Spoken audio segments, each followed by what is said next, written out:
Hi, I'm Anna. For my capstone, I looked at the factors affecting the survival of insecticide-treated ash trees attacked by EAB in Toronto. So a bit of background about emerald ash borer. It's an invasive wood-boring beetle species native to northeastern Asia.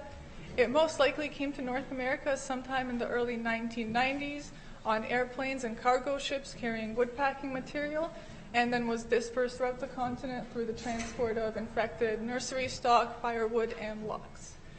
EAB was first detected in 2002 around here in the Michigan and Windsor area, and you can see how far it has spread since then. So far it's been detected in 5 Canadian provinces and 35 American states. So the EAB life cycle begins when adult females lay eggs on tree bark. The emerging larvae bore into tree tissue, and as they develop, they consume active xylem tissue, girdling and eventually killing the tree. EAB is often characterized as the most costly and destructive insect to ever invade North America. So far, it's killed hundreds of millions of ash trees, and it threatens to kill billions more. In natural areas, this alters carbon dynamics and contributes to climate change. Canopy openings due to ash mortality promote the establishment of invasive species. And of the 16 North American ash species susceptible, 6 of them are commercially important timber hardwood species worth over $280 billion in the US alone. Although the biggest impact of EAB has been in urban areas, where it will cost municipalities in Canada almost from $0.5 billion to $2 billion over the next 30 years, and that's not even accounting for the loss of economic benefits and ecosystem services that urban trees provide. So to give you an idea of how bad the impact is, those 2 pictures were taken on a street in Ohio just 3 years apart, and in that time, most of the ash trees have died. Usually in urban areas, EAB is managed by some combination of tree removal and insecticide treatment, and studies have shown that strategies that prioritize keeping trees result in cost savings in a larger urban forest than strategies that mostly remove ash trees. In North America, there are many effective insecticides available. They vary by mode of application and active ingredient. In Canada, of the 4 insecticides registered, triazine is the most widely used. The active ingredient is azadirachtin, and you can see here how a tree is treated with triazine. It is injected directly into the base of the tree and translocated up. EAB was first detected in Toronto around the Highway 404 and Shepherd Avenue East area of North York in 2007. And considering that there are almost 900,000 ash trees in Toronto, EAB threatens to kill about 8.4% of Toronto's tree population. So to mitigate these impacts, in 2012, City Council approved a management plan to remove and replace dead and dying trees, in addition to treating up to 16,000 trees with triazine, although only about 13,000 trees were actually treated because of time and resource constraints. The main goal of the treatment program was, yes, to preserve some high-value trees, but mostly to delay ash mortality to allow for a gradual replacement of the tree canopy. Trees are typically injected every 2 years, except in 2015, when some trees were given yearly back-to-back injections because EAB populations were thought to be at their peak then.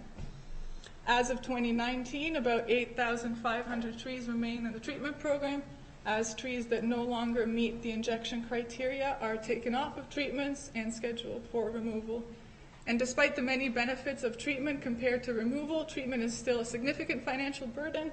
So it's important that we understand what factors are influencing treatment success in order to develop the best management options possible. So considering this, the objective of my study was to determine what factors affected the survival of insecticide-treated ash trees in Toronto. I chose these 6 factors in particular because we have information available for all of them, and because previous studies have identified them to be significant factors in ash mortality. Many studies have looked at tree-level factors and stand-level factors like size, species, ash tree density, EAB density, but most of these studies were conducted in natural areas on untreated ash trees, where conditions are likely to differ from insecticide-treated trees in urban areas. Additionally, many studies have found that there is a greater proportion of ash mortality in stands closer to the original EAB invasion epicenter in Detroit, Michigan, but no studies have looked at individual tree mortality as a function of their distance from the location of detection of a satellite population. And lastly, trees injected annually with triazine have been found to have lower larval galleries, but compared to trees injected every 2 years, but no studies have compared injection frequency with actual tree survival. So to address my objectives, I was given a database from the City of Toronto that contained all of the trees in their injection program. Each tree contained a unique ID, the GPS coordinates, the last recorded DBH, the treatment history of the tree, the status, and if applicable, the date of removal. I also used data from EAB prism trap surveys. So since 2016, the city has been conducting prism trapping surveys, like the trap shown in the picture there, to monitor EAB populations across the city. In 2019, this was my job. I hung about 190 trees in early June and took them down in late August and counted the number of beetles in each trap.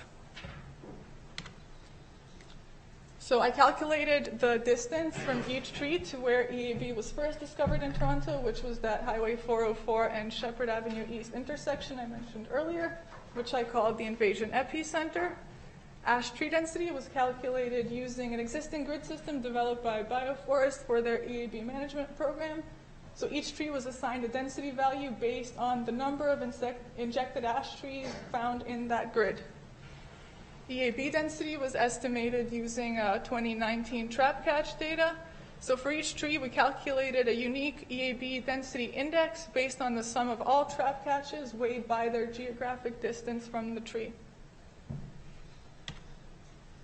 To test the effect of all of these individual factors, I made a series of individual logistic regression models for all trees combined and for white, European, and red ash separately.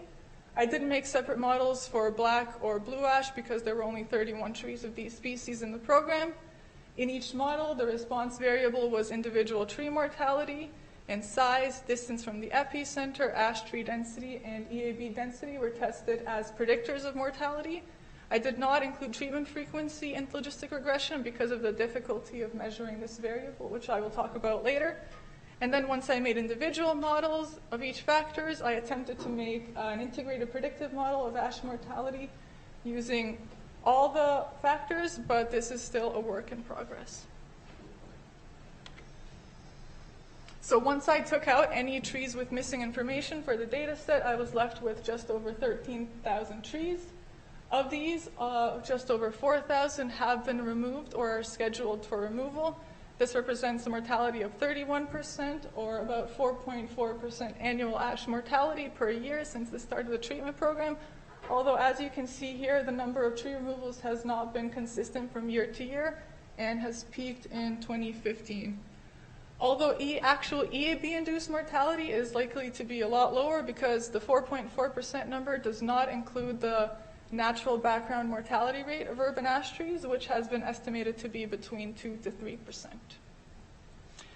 In comparison, trees that are not treated with insecticide usually die within 6 years. So even though 31% of the trees eventually died, the city still achieved its management objectives by significantly delaying and reducing ash mortality compared to a no treatment scenario. In terms of species, there were 5 species in the injection program. Red ash was the most common, making up 75% of all species. Mortality was significantly different between species. It was highest for red ash, then white ash, European ash, and blue ash, and black ash had no mortality. I should mention that there are no error bars on this because this wasn't an experiment with replication. It's just simply the total number of dead trees in each species. And these results are mostly consistent with previous studies. Most studies have identified blue ash to be the most resistant North American species, white ash to be of intermediate susceptibility, and red ash to be the most susceptible.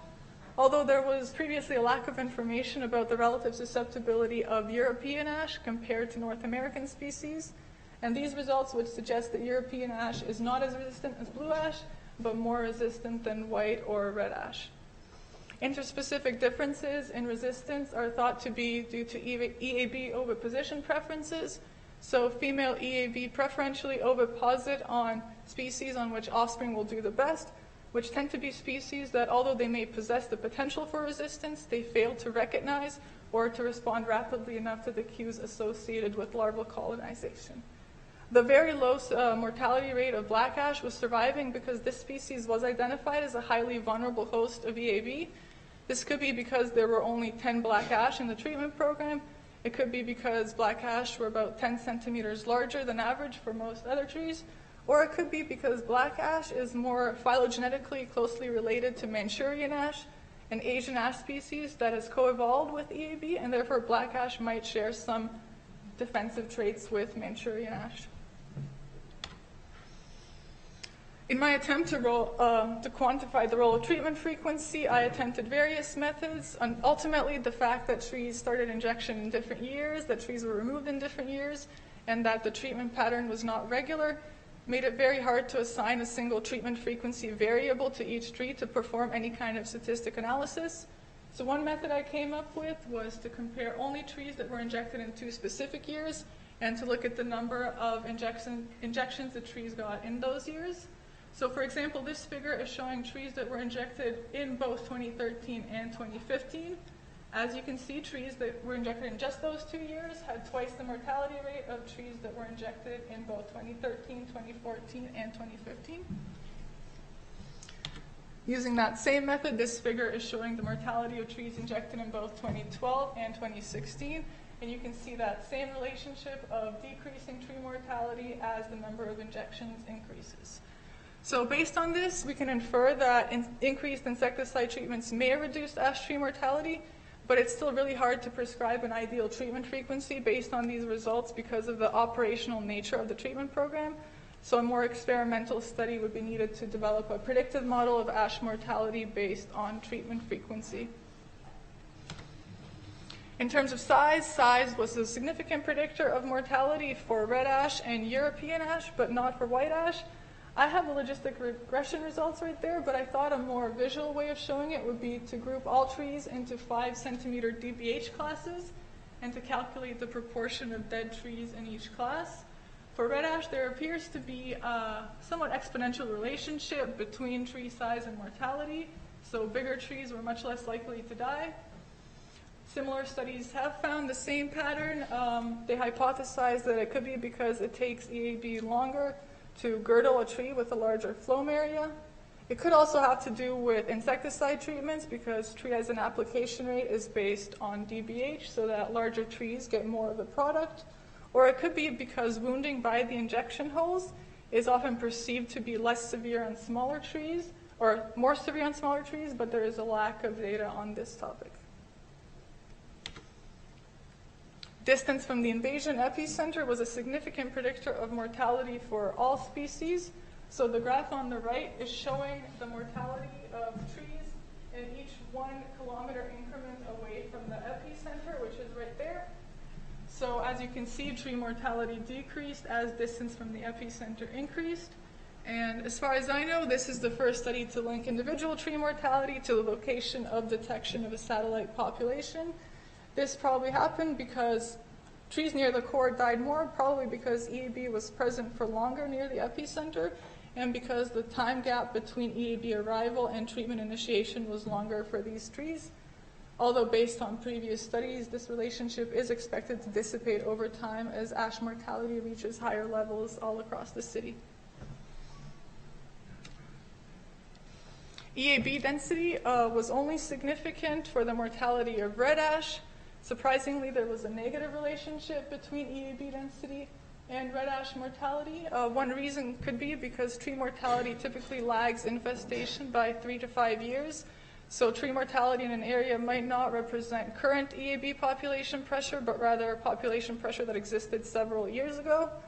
Another factor that affects EAB density is the stage of the EAB invasion, which has often been characterized as a wave with a core, a crest, and a cusp. In the core, most of the trees have died and EAB persists at low densities. The crest is where EAB populations are currently at their highest, and the cusp represents newly infected areas.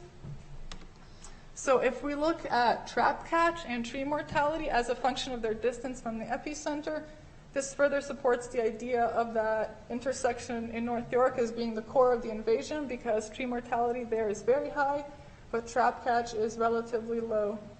This also suggests another reason for the negative relationship between EAB density and red ash mortality that we saw. As beetles consume most of the available ash in the core of the invasion, they spread out to areas of higher ash tree density in search of more resources. Ash tree density was a significant factor for the mortality of all three species. Surprisingly, the effect of ash tree density depended on the species. For red ash and European ash, mortality was higher at lower ash tree densities, but for white ash, mortality was higher at higher ash tree density.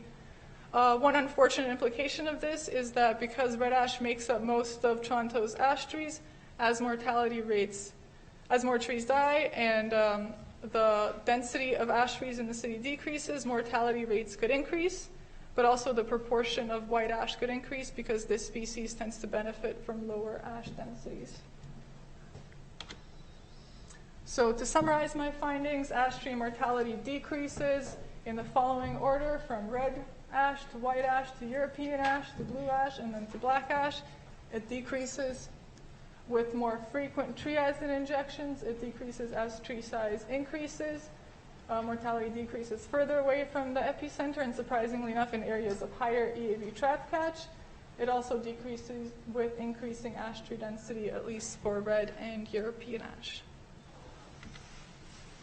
So based on my findings, I had 3 recommendations for the city.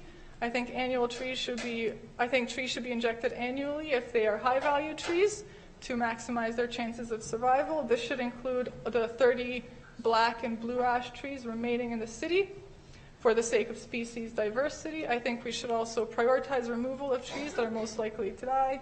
So that would be red ash in areas of low ash tree density, trees closer to the epicenter, and smaller trees.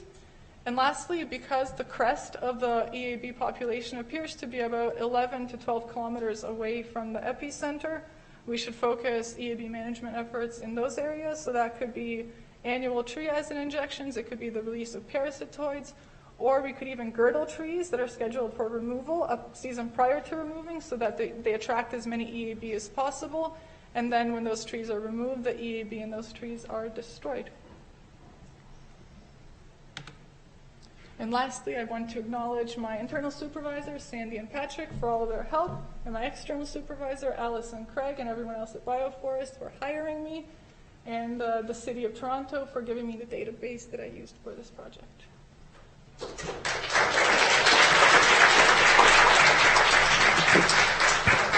Thank you, Anna.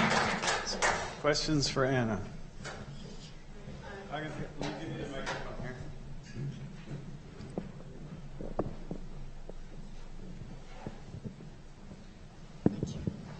Sorry, I just missed that first slide. The cost of the program to the city was how much to vaccinate these trees? The cost of the program? Yes. I don't have that number, unfortunately. The $2 billion figure, was that for ash removal as well as vaccination, or what did that refer the to? $280 billion, that was in natural areas because of the loss of the ash as a timber species. Okay. Oh, and then in Canadian municipalities, it will cost us between $0.5 and $2 billion over the next 3 decades to deal with backyard ash trees and street trees. Removal, well, it depends. That's why I think there's a range, because it depends what strategy you take. So either you treat some or you just remove all of them, which is more expensive. So I'm just curious how much it costs to vaccinate a tree on an annual basis, and then if you're trying to save a tree that eventually over 6 years dies, how much you've spent in trying to save one tree as opposed to planting a new tree or, alternate uses. So the main purpose of injection is to kind of spread out ash mortality, so to defer those removal costs, because it's more expensive to remove a tree than to treat it, especially if you have to remove millions of trees at once. But one study did find that 30 years of triazine injections would cost about $2,200 per tree. For 30 years of injections, yes. Not including labor costs. So I'm a bit confused then. Is the objective of the injection to keep the ash trees or just to deal with this operational problem of trying to get rid of things? Because I guess my question is, you talked about how it's better to inject versus no treatment in terms of ash mortality. But I'm wondering if part of that is just this distance effect. Like, how bad is the mortality at the epicenter, say, compared to the no treatment? Like, assuming it's going to keep spreading, do we actually help ash survival per se? Well, or do we just put off mortality by some number basically of years? it's delayed, yes. But simulations have shown that if you inject trees near the epicenter as soon as possible, so within like a year of detection, that does end up slowing down the rate of the infestation. But eventually, of course, it will spread throughout the city. And will treatment keep, like, is treatment a way to keep ash trees around, in perpetuity, or it seems unlikely? I personally don't think so, because I mean, ash trees, like urban trees anyways, don't live that long, right? So the point is to just keep them living as long as possible. Hey. Oh, sorry.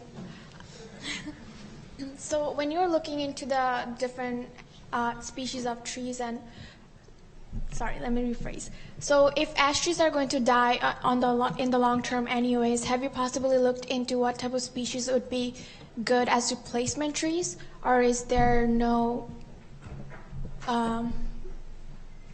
difference?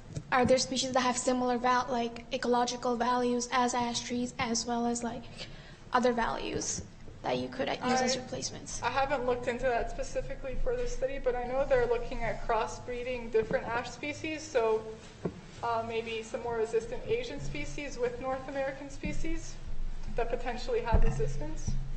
But I don't know about other tree species that could be used to replace ash. Hello, very well done. Oh, thank you. Quick question, not a quick question, rather disconcerting is, are all the trees that were treated or in the sample on public property, as in a public responsibility, as opposed to trees on private property? The reason I ask is,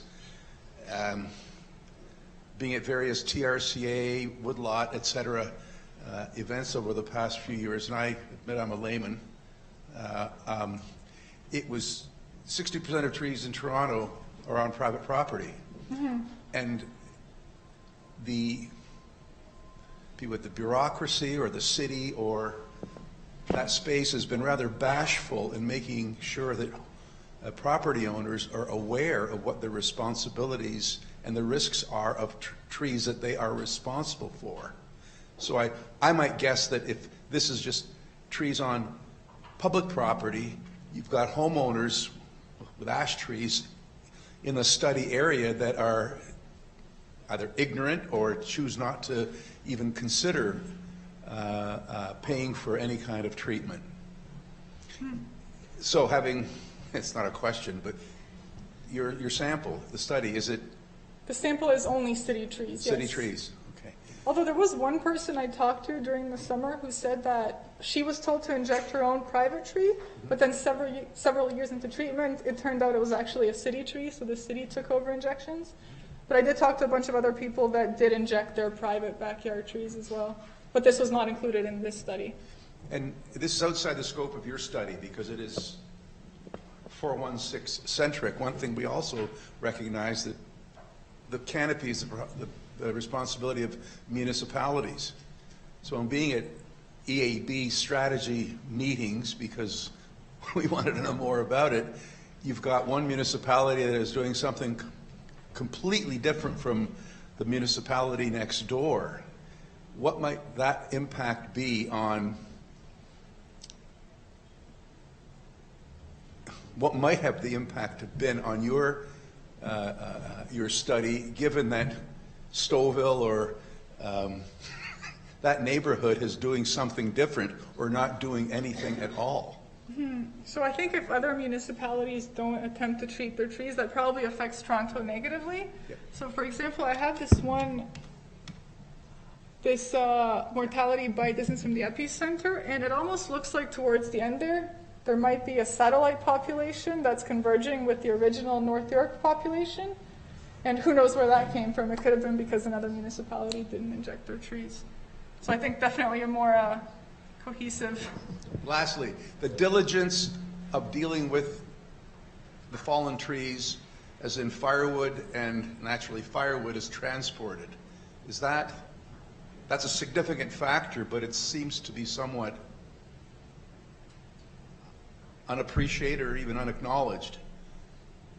Question, that's relevant to the spread of this situation. Is it adequately acknowledged or dealt with? I'm really not sure. Okay. I know from personal experience, a friend of mine, a tree in her front lawn was injected by the city, and she was quite happy that because it was a streetscape tree, they did it on their own initiative, and she was happy that they did it. It seemed though that the tree died later because probably from what I'm learning from what your paper is that they didn't go back and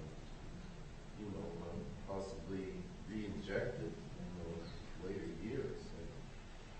It was only injected once? Yeah, it was only injected once.